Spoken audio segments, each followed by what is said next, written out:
Hello there. Danny Hicks wrote in with the hashtag AskGribs on one of the Sunday anti-socials. He said, "Gribs, you're always railing about the media. Clearly you believe they're the enemy of the people. Can you explain to us how America would be better off without a free press?"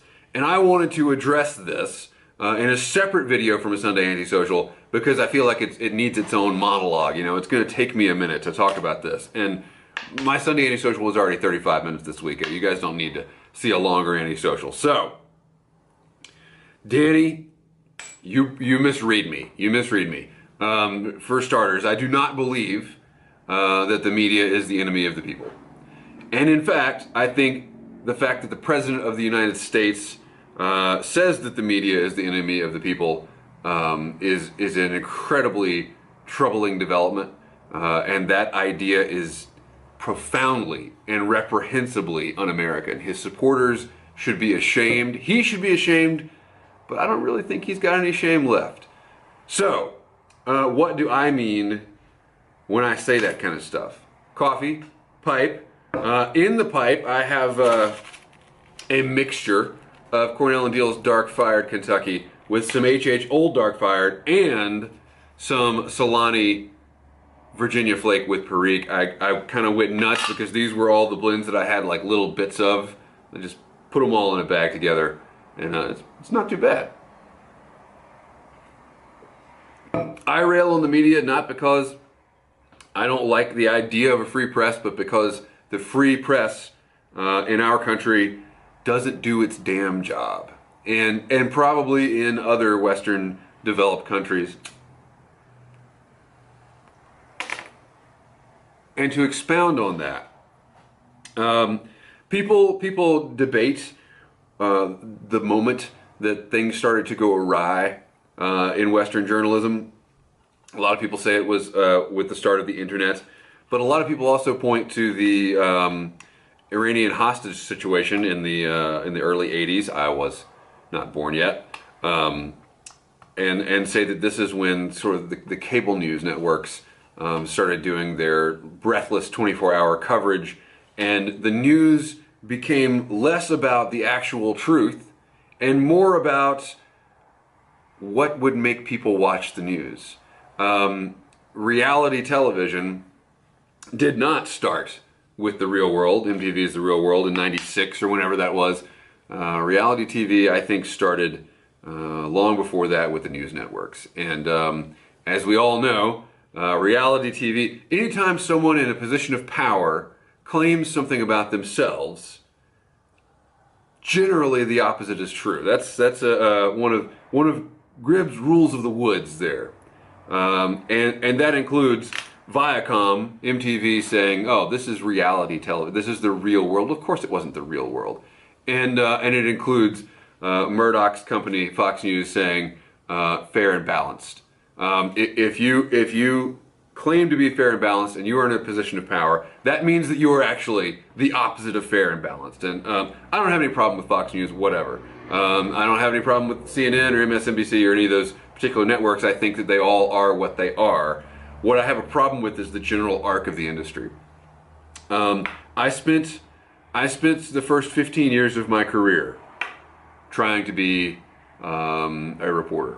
Well, I was a journalist, photojournalist, and what I learned is that there are many people in the industry that have very, very ethical values, very high standards for themselves. They're doing the best that they know how to do. And the publishers and the folks in the boardrooms are doing their best to undo all that work.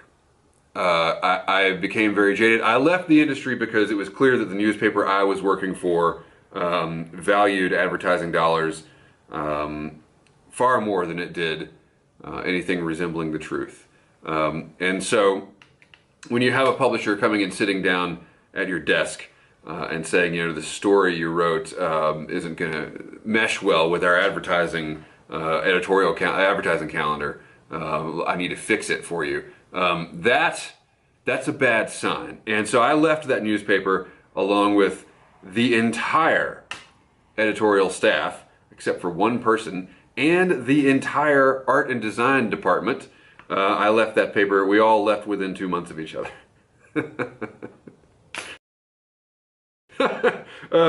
And so it was quite a thing. It was quite a thing. A couple years later, I was offered a job at a rival outlet, and I didn't have the most respect for this rival outlet. I got a lot of good friends there, but they're owned by a giant corporation, and so I went into the interview saying, what's the salary range you're going to offer me? Okay, now double that, because I'm going to have to be putting money back for when you lay me off in a couple of years. And I got the, I didn't say it that bluntly, obviously, at a job interview, but I did ask a lot of pointed questions about the future of the company, blah, blah, blah. Oh, how's it going? You guys have had a lot of problems. What, should I really get on board here? Yeah, it's going to be great. Everything's up on the up and up now. We've gotten over all the, since then they've had 2 layoffs and they cut photographers each time. So Larry Niven said that we have the values we can afford. And what's happening in media is that they can no longer afford their values. The things that made the media, the things that made them trustworthy are expensive. Investigative journalism is expensive. And when the public cares more about watching car chases on Fox News than they do about, an hour-long expose on the connections between a candidate for president and a hostile foreign power, for example, the market speaks. And the media is as much a victim, of market forces in America as is anyone else. And I'm sure Northern Bohemian here will say, well, this is a problem with unchecked capitalism, and maybe it is. I'm not one to argue that. But what I find is that the media is simply playing to their audience, and that audience, whether it were under a different economic system, it's not about the economic system that drives it. It's about the culture of the audience. And in the last 20, 30 years in America, the culture has spoken. We don't want news. We want entertainment. And so the media has, the publishers and the execs have served their audience while the reporters still try to do a good job. I'm impressed with places like BuzzFeed sometimes, and then they have rogue issues. I don't know if that's actually a rogue issue. I think anyway. There's no good solutions anymore, because even the upstarts aren't really working out. Like the people that are saying, screw the model, we're going online only, and we're going to go straight for the throat. They can't get it right either. And so I think the media is as much a victim of the times as anybody else.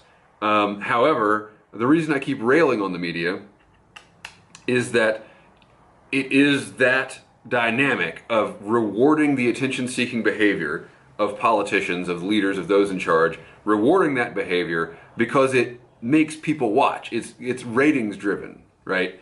And when something like 48% of the population actually bothers to show up at polls, they need more than that to stay afloat. So anyway, they keep chasing that kind of thing. They keep chasing sensational stories, and it was only a matter of time before the media created someone like Donald Trump. He's literally a creation of the media.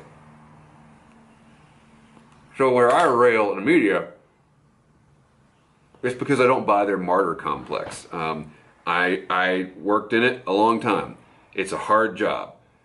There are harder jobs. Working in a coal mine is a harder job. And you don't see coal miners saying, oh, but coal miners aren't being attacked by the president either. I don't know, but I don't have a lot of sympathy for folks that are still working in the system that created the problems that we have today. If we had the media of the 1940s, 50s, 60s, 70s, maybe even the 80s, Donald Trump would never have gotten elected. Donald Trump would have been laughed off the stage, as he should have been, at every turn. But, man, it made good headlines, right? So that's it. That's how I feel about the media in general, and I think that the trends are not positive. That it's going to get even worse before it gets any better. And if it gets better, it's only going to be market forces that make it so. It's going to be the segment of the population that wants the truth, that wants to actually know what's going on, starts spending the money, or grows so that everybody wants that, or most everybody wants that. It's not something. I'm sorry, Norway, but a socialist government here couldn't deliver a better media system, because then it's just. I mean, look at NPR. Look at NPR. Great quality of production. Great. The stuff that they do is really good, but they only do liberal stuff. Like, sorry, you know, it's incredibly biased. And I think that's what you would get under any kind of any system other than a open market system. The problem is the fault is not in our star. To quote Edward R. Murrow, the fault is not in our stars, but in ourselves. So that's the Gribbly take on the media, and that's why I spend most of my time in the woods. Thanks for watching, Danny. Thank you for the question. Hope that clears it up a little bit. Keep the ends out for the ties that bind.